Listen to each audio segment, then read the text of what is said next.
Hello everyone. This presentation I'll present the solutions to Tutorial 1. If you haven't already done so, please take a few moments and attempt the questions in Tutorial 1. Tutorial 1 has 2 questions and I'll cover both of them. If you feel like you want more practice with memory diagrams, now is a good time to point out that on Blackboard in the course content section under important additional documents to complement lecture material, there's a PDF file which gives a nice description of activation records and memory diagrams, as well as a full example with diagrams. So check that out if you want some more practice. And now I'll begin showing the solutions for question 1. This is the memory activation record at point 1. You'll see all 3 sections here, static, stack, and heap. In this example, there's no heap memory being used, so you don't need to show that. Also, about the static section, the exercise has many string literals, and because there's so many, it'd be too much to draw all of them. On an exam, I wouldn't give you nearly as many, just a couple. But it's a good idea as a first step of drawing a memory diagram to check for any globals or static members, since they can be active even though they're not being used in the functions that are active at the point you're drawing the diagram for. So now that we have that out of the way, let's focus on the stack. At point 1, only main is active, and main has no arguments, so you see the label no args in the bottom half of the AR. There's 4 local variables. 2 of them are not initialized at that point, so we draw question marks inside. That's R1 and R2. Blue and red have been initialized, so you see their values inside the box next to the variable name. Also notice that blue is the first in stack order, so blue shows up on the bottom because it's declared first, and then R1, then R2, then red, just like the order of declaration in the source file. We get to point 2 when main calls func1. One thing to notice is that when we call func1, the first argument is blue++, so that's a post increment. That means that blue gets incremented after the function completes. So you'll see that blue maintains the value of 456. Now we have 2 functions active, and func1 is the most recent function, so it appears on the top of the stack. It has 3 arguments, x, y, and z, and their order is in the same order that they're declared in the function argument list. And func1 only has 1 local variable, tmp or temp, and the value that it gets is 20 plus x, and x is 456, so that's 476. The value of y changes before we get to point 2 as the result of z modulo temp, or the remainder of z divided by temp. But z is much smaller than temp, so it's all remainder, so y gets a value of 6. Before we get to point 3, there's a couple things to note. First, after returning from func1, blue's value increments. So we now see blue is equal to 457. That's a result of the blue++. Also, R1 took the return value from func1, which was 476. But then when we call func2, we have pre-increment, or plus R1, so the increment happens before the function call. So R1's value is now 477.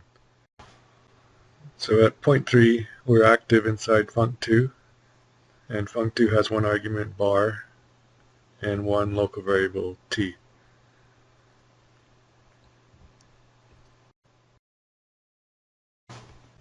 One thing I should mention is that they're using %f as the type specifier for printing those doubles. That's not actually correct. It should be %lf or long float. So just don't make the same mistake that they did. On the way to point 4, a couple things happen. The call to func3 evaluates and the return value from that is 159. When I did it, I just wrote on the paper the value that gets returned by func3 because we have to add them all together at the end.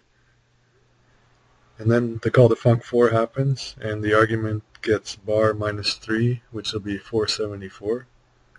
And you see that in the activation record for func4 as the argument A.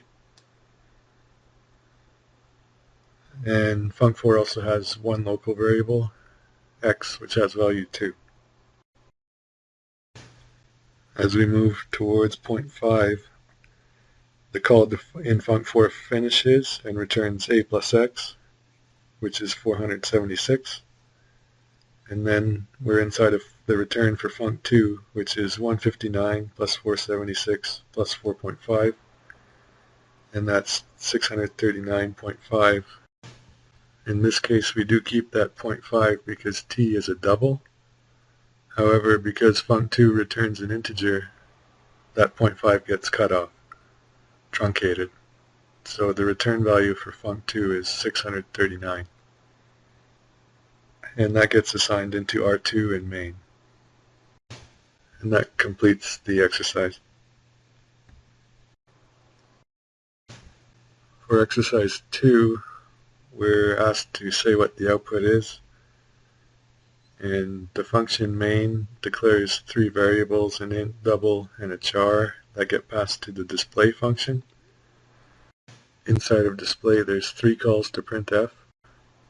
The first 2 are just basic one type specifier, and they're the correct type specifiers for those. In the third call to printf, it's printing all 3 values.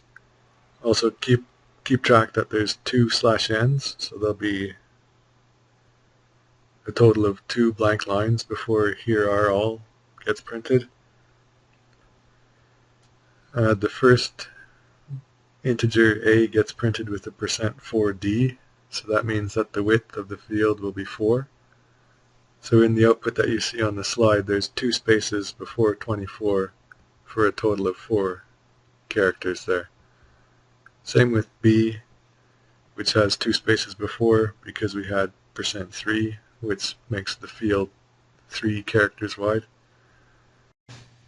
Lastly, we print the double c using a %10.3f, and the 10 is the field width again, so it'll be 10 characters wide, and the 0.3 is how many digits after decimal. It really should be using an LF instead of F. In this example, it's not a problem because the value is small enough that it can be represented with a single precision. But if the value is much bigger, it wouldn't be able to be represented as a float. It has to be a double. In that case, you would see unexpected output.